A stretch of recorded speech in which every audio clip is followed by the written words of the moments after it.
Welcome back to Finance Friday, another special edition of Money Girl, where I answer your burning money questions. Today's topic comes from Barbara, who says, I have quite a bit of debt, including mortgages, prep school, and college for my kids that I worry about. What's the best way to plan and pay off debt? I really appreciate your question, Barbara. I know having a lot of debt can be stressful. This show will review wise strategies for creating a debt payoff plan that hopefully helps you worry less and eliminate debt faster. Welcome back, everyone. Thanks for joining me. I'm Laura Adams, an award-winning author, finance spokesperson, money speaker, founder of the Money Stack newsletter, and host of this podcast with 43 million downloads. My mission is to help you get the knowledge and motivation to prioritize your finances, build wealth, and have more security and less stress. So be sure to follow Money Girl wherever you're listening. Maybe it's Apple Podcasts or Spotify, wherever you are listening to this show, so you will automatically get each new episode. And if you have a question you'd like me to cover, you can leave it on our voicemail at 302-364-0308, or you can send me an email and sign up for the free Money Stack newsletter when you visit lauradadams.com. So when we talk about the best way to get out of debt, the strategies to get out of debt, first I want to review the differences between good and bad debt, because I think that helps sort of set the table. It helps you know which debts you really should be tackling first. And, then we'll get into the specific strategies. One way to know if a debt is good or bad is whether it pays for something that is likely to appreciate or depreciate. If you use debt to finance an asset that increases in value, that's going to boost your net worth. And so that means it's typically a good debt. But going into debt for something that loses value or deflates your net worth is not good.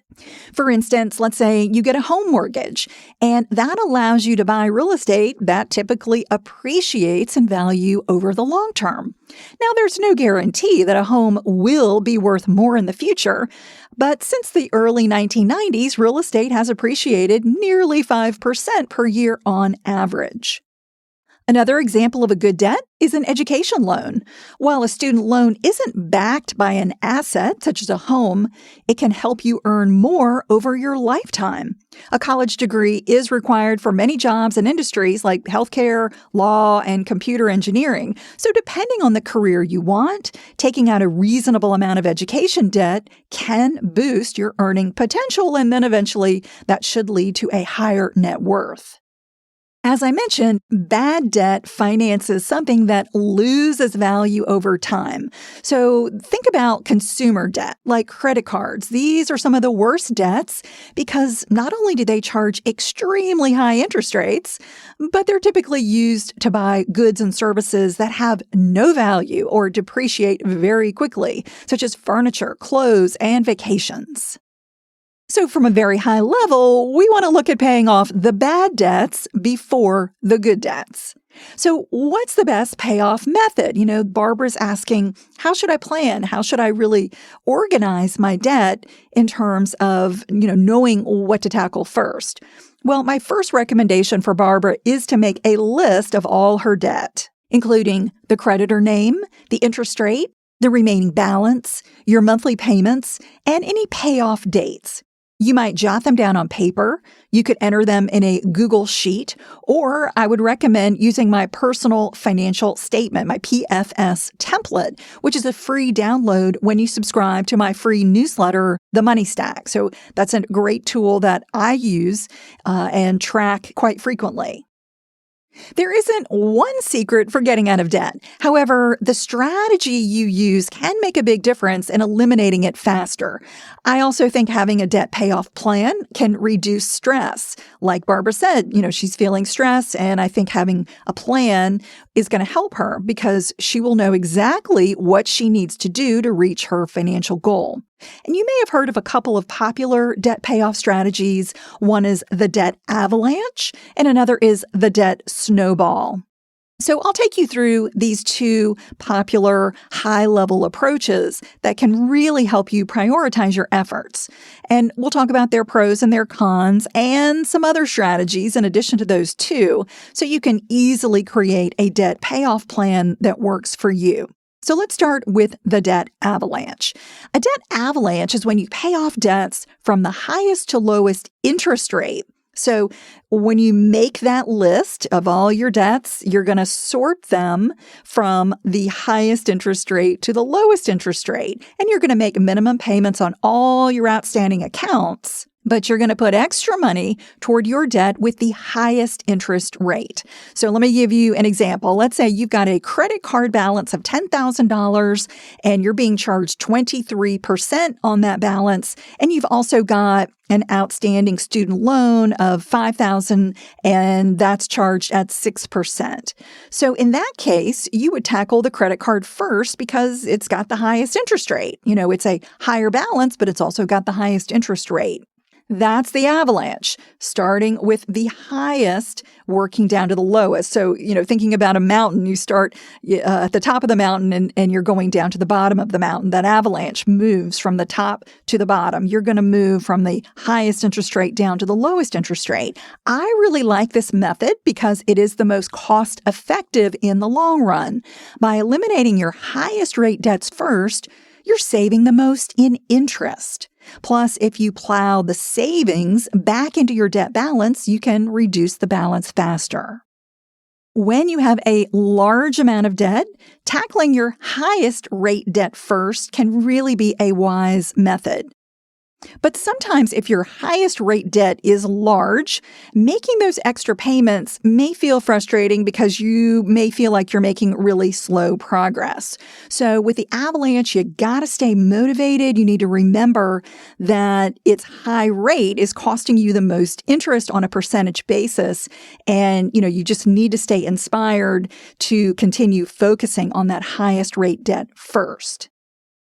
So the upside of the avalanche is that you're going to save the most interest, but the downside is that it may feel like you're making slow progress if that highest rate debt is a large debt. All right, now let's talk about the other method. You may have heard about the debt snowball. So this is another high-level strategy. And this is when you pay off debts in order of the smallest to largest balances. So like a snowball, starts small and then you roll it and it gets bigger, bigger, bigger. You're going to start with the smallest debt, the smallest outstanding balance, and work your way up to the largest, no matter their interest rates. So you're going to make minimum payments on all your outstanding accounts, but you'll put extra money toward your debt with the smallest outstanding balance. For instance, if you've got that credit card balance of $10,000 at 23% and the student loan of $5,000 at 6%, you would tackle the student loan first. The idea is that you tackle the easiest debt first, and then you're going to anticipate a small win. That can motivate you to stay disciplined to eliminate your next largest debt, regardless of its interest rate. So the pro for the debt snowball approach is feeling like you make progress faster. It can be good when you have several small debt balances and you want to wipe them out fairly quickly. But the downside is that you might pay more interest overall and take longer to become debt-free compared to the debt avalanche. Another high-level strategy for getting out of debt is debt consolidation. So this is when you consolidate or combine multiple debts like medical bills, personal loans, or credit cards to eliminate them faster.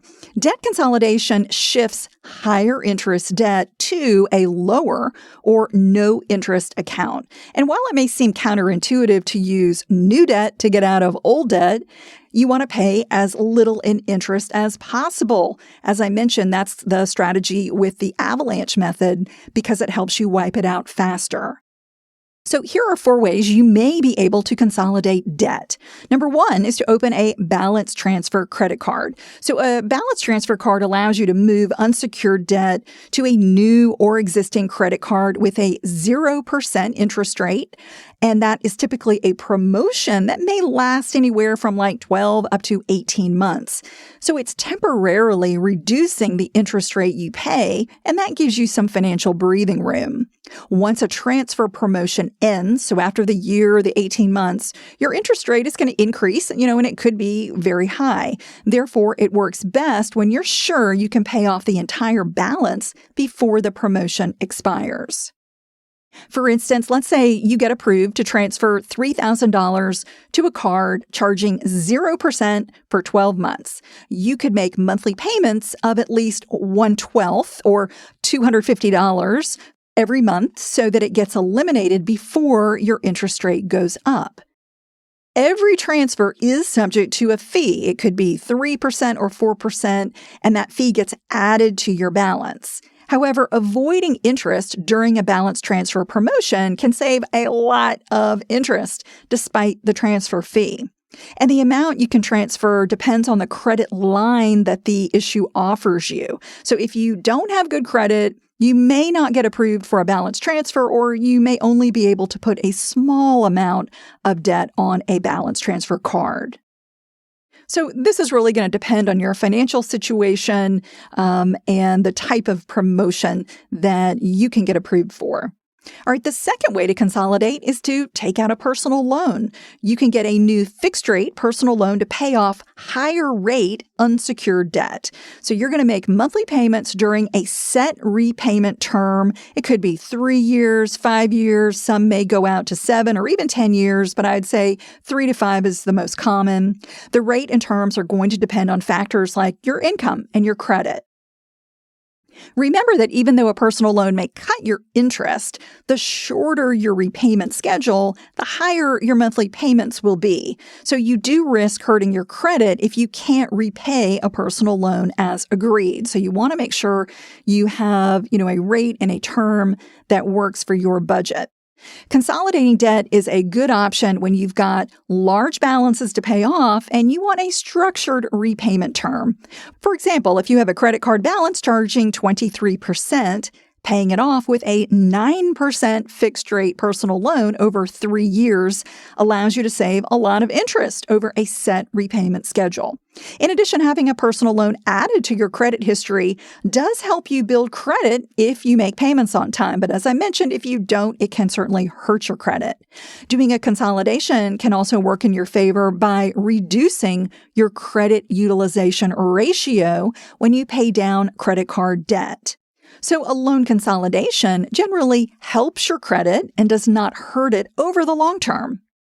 All right, the third way that you can consolidate debt may be to take out a home equity line of credit or a home equity loan. So if you're a homeowner and you've got at least 20% equity, you may qualify for a HELOC, that's a home equity line of credit, or a home equity loan. For example, let's say your home's market value is $400,000 and your outstanding mortgage balance is $300,000. In that case, you have $100,000 in equity, and that's 25%. So taking $100,000 of equity divided by your home's market value of $400,000 gives you 0.25 or 25% equity. A HELOC is a revolving line of credit that comes with a variable interest rate that allows you to borrow an amount up to your credit line using your home as collateral without needing to refinance your existing mortgage. And a home equity loan gives you a lump sum to repay over a set term, such as 5, even up to 30 years with a fixed interest rate. Since a HELOC and an equity loan are secured debt, they typically charge lower interest rates than a personal loan. And you can use those funds any way you want, like for home renovations or even for paying off higher rate debt. However, if you use a HELOC or a home equity loan to buy, build, or improve your home, a portion of the interest that you pay is tax deductible. But that's not the case if you use it for other things like debt consolidation.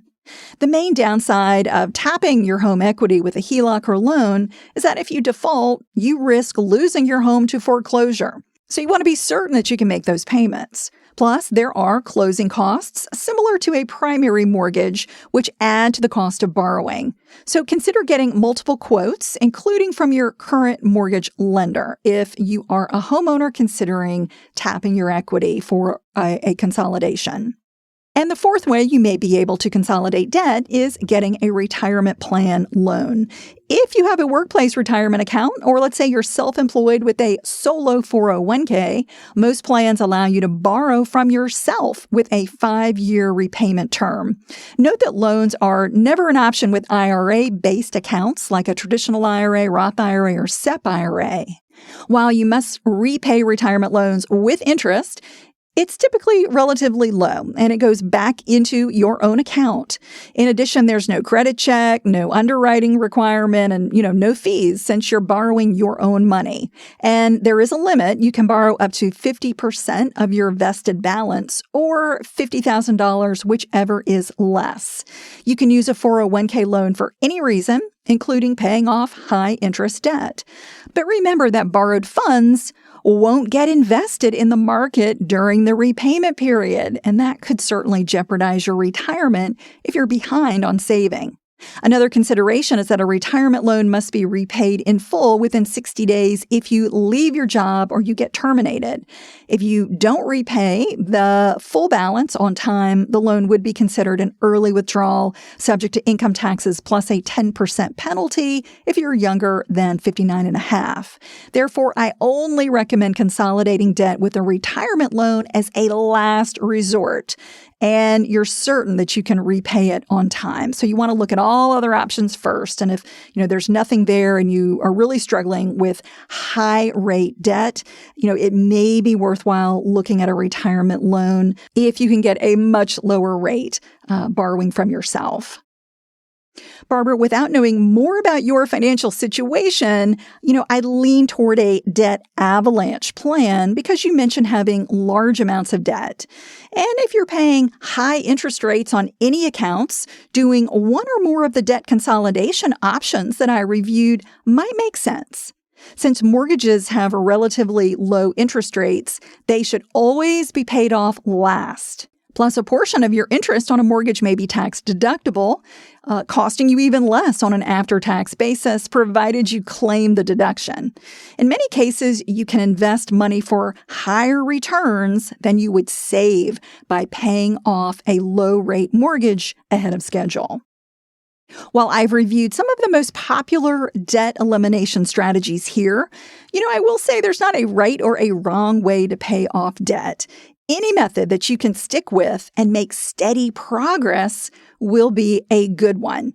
But Barbara, I really appreciate your question, and I hope this will give you some direction, thinking about organizing your debt and really looking at the balances, looking at the interest rate, and just coming up with a plan that makes sense for you, and just putting all your effort toward one debt at a time and, trying not to feel overwhelmed by it is really the best that you can do. So I wish you all the best with your debt payoff plan. I hope this has been helpful for you and everyone listening. Again, be sure to follow Money Girl on Apple Podcasts, Spotify, wherever you're listening. That's all for now. I'll talk to you soon. Until then, here's to living a richer life. Money Girl is a quick and dirty tips podcast, and I want to thank our fantastic team. Steve Rickyberg audio engineers the show. Our director of podcast is Brandon Gatchus. Our digital operations specialist is Holly Hutchins. Our advertising operations specialist is Morgan Christensen. And our marketing and publicity associate is Davina Tomlin.